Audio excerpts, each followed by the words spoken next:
Politicians are now freaking out because the numbers are high again, and because the number of infections is going up, and the number of cases is on the rise. And so politicians are scared and are responding and reacting to that news by going back and pushing for continued lockdowns, continued shutdowns, people wearing masks, and they're pushing for these controlled situations again. We were told in order to flatten the curve, if you just stayed inside, coronavirus would go away. But it didn't go away.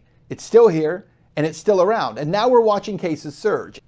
And again, ultimately, this is good news, as we have learned that far more people in the population have antibodies, far more cases are on the rise, far fewer deaths. All of it good news, unless you're hoping to profit from coronavirus, in which case all of that is actually bad news. Much more to come in the next few days. All right, let's talk about these new coronavirus numbers, because as I've been telling you, the coronavirus cases across the country are surging. Of course, media and politicians jumping all over that, saying, see, we told you that coronavirus is so dangerous, now everyone must wear a mask at all times, we must get a vaccine right away. But hold on, because while the rate of infection is certainly rising and the number of confirmed cases is absolutely skyrocketing, interestingly, the death toll associated with coronavirus is not. And as we get far more cases on the rise and far fewer deaths, it creates a very clear picture that coronavirus may not even be a pandemic. On Friday, the Centers for Disease Control and Prevention reported that the percentage of deaths in the United States has dipped low enough so that the nation is at the epidemic threshold, which means if the percentage drops any lower, the CDC will no longer call the coronavirus an epidemic. The CDC wrote that the percentage of deaths had declined for 10 weeks in a row, noting based on death certificate data, the percentage of deaths attributed to pneumonia, influenza, or COVID-19 decreased from 9.0% during the week 25 to 5.9% during week 26, representing the 10th week of a declining percentage of deaths due to PIC. The percentage is currently at the epidemic threshold, but will likely change as more death certificates are processed, particularly for recent weeks. Now, certainly, as we've seen a surge in the number of coronavirus cases across the country, you would expect that we would also see a surge in the number of coronavirus deaths. That has not necessarily been the case. Now, let's be clear about this, because while we're certainly seeing more cases right now, you would expect there would be a lag behind that of the number of deaths. Even so far, the number of deaths is not vastly increasing. In fact, what we are seeing right now is far fewer deaths in comparison to the tens of thousands of new cases being reported on a daily basis. The number of coronavirus cases in the U.S. is on the rise again, but the number of daily deaths is still dropping from the U.S.'s mid-April peak. This is likely in part because younger people, for now, are accounting for a larger share of new infections. Or the other reality, which is that 99% of the population is not actually susceptible to coronavirus in a dangerous way. We've known that information now for months, and yet politicians and those who are guiding our medical response to coronavirus continue to act as if that is not true, as if that has not been proven, even though it's been proven time and time again. What we know is that coronavirus is not dangerous for most people who are younger, who are healthy, and who have no pre-existing health conditions.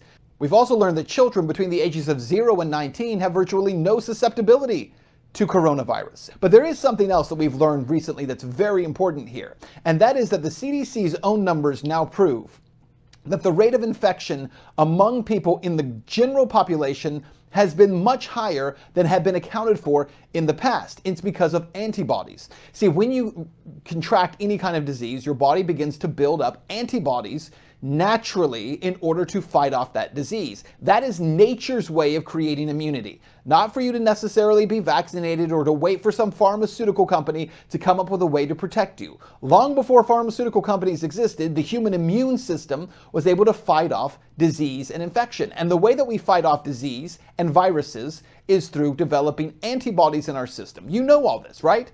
Well, here's what we've learned from the CDC recently, that the number of people in the general population who have antibodies in their system looks like it's about 10 times higher than the recorded rate of confirmed cases in this country. What does that mean? Very simply put, it means that far more people have had coronavirus already and didn't even know it than politicians or health experts have given us credit for. And that is significant. Look at these numbers. Take New York City, for example. Samples were drawn from March 23rd through April 1st. Nearly 7% tested positive for COVID-19 antibodies, implying that infections outnumbered reported cases during that period by 12-1.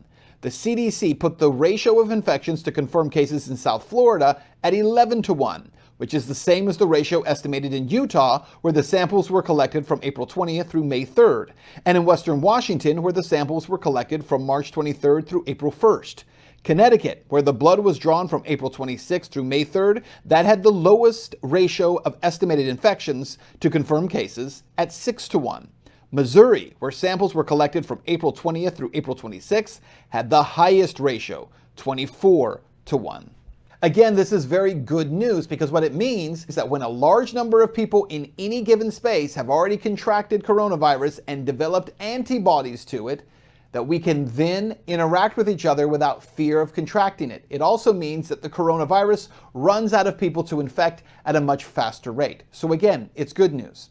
Number two, it means that as we're watching a surge in confirmed cases, if the numbers have been correct so far, whatever those numbers are, 8,000 more this week in Georgia or 10,000 more this week in Florida, as we watch those numbers go up, we can expect that about 10 times that number of people in any given state have also contracted it and also have antibodies to coronavirus now and didn't even know they had it. Again, based on CDC numbers. So if 10,000 new cases pop up in Florida, that indicates that 100,000 people have it and don't even know it. Again, good news as we move toward actual herd immunity in eradicating the virus. And lastly, it also means this. For politicians who have been pushing the idea of contact tracing as a way of dealing with coronavirus, the CDC numbers prove that that would not work. We don't need contact tracing because it would be ineffective. This is very important.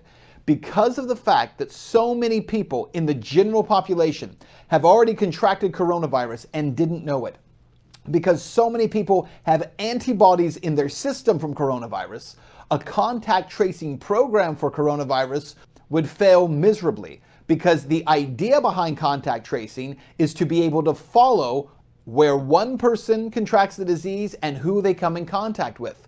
But it only works if you know that the majority of the people who are coming in contact with that patient didn't already have the disease in the first place. So many people have antibodies already in their system right now that contact tracing would be completely ineffective. Again, these are things I've been telling you for months now, and yet we're seeing over and over that information being validated as data comes out. Now, lastly, why is all of this important? It's important because as we move into the next few months, what we have seen take place as a result of lockdowns that have wrecked the American economy and that have harmed tens of millions of Americans, as we've watched that happen, we need to recognize a very important fact. Politicians are now freaking out because the numbers are high again, and because the number of infections is going up, and the number of cases is on the rise. And so politicians are scared and are responding and reacting to that news by going back and pushing for continued lockdowns, continued shutdowns, people wearing masks, and they're pushing for these controlled situations again. But here's what we've now learned about coronavirus that's so important. Coronavirus rarely transmits outdoors. A study in China that took a look at over 300 patients and followed them around found that ultimately coronavirus rarely transmits outdoors. And yet where have politicians forced us to be for the last few months? Not outdoors, but indoors. And we know from looking at the cases in New York, where 66% of cases were for people who were sheltered at home, being shut down and locked down inside of a home or inside of a nursing home is not protecting the population. It's making the population more susceptible to this disease. And so we have learned that while politicians are saying stay inside, coronavirus doesn't do well. Where?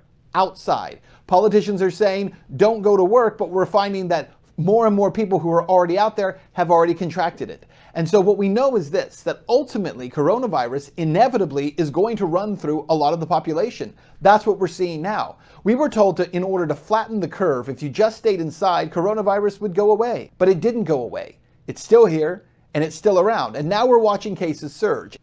And again, ultimately, this is good news as we have learned that far more people in the population have antibodies, far more cases are on the rise, far fewer deaths.